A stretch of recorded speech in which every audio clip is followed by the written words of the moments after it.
My video is dedicated to help you get rid of searchenginext.com malicious pop-up that tries to hijack your browser with some unfamiliar search engine.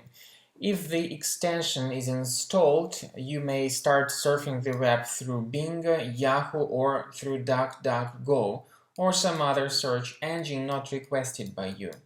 This is all because of the extension being installed without your permission.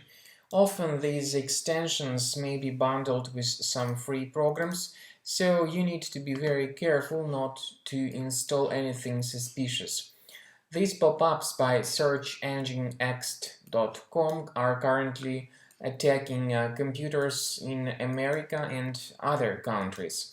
Of course, if you install this extension, that's the problem. Sometimes the browser may block your attempt from installing that extension, which is really good.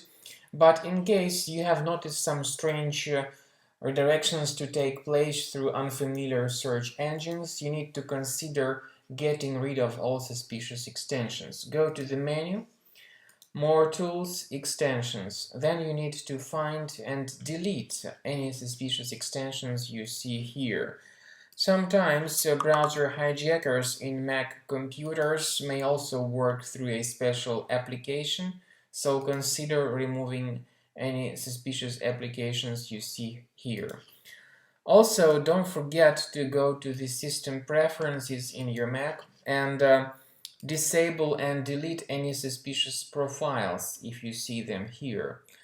Because sometimes browser hijackers may work through random profiles added without your permission. And I also recommend that you additionally check your Mac with Combo Cleaner Antivirus. Get it on the page combocleaner.com. After the application is downloaded, let it update the antivirus database and start Combo Scan. The program will begin the free investigation of your Mac. This is the end of scanning by Combo Cleaner Antivirus. As I said, the program initially is in the trial mode. However, the antivirus feature will give you the detailed and full report about the threats on your Mac. You may click on Review Results and you will see the exact number of threats, and not only the list of threats, but their location too. For instance, we have this particular threat, this very first one. You may click on this icon that says Show in Finder. So this will show you its location in Finder. You may right-click on this threat and move it to the trash.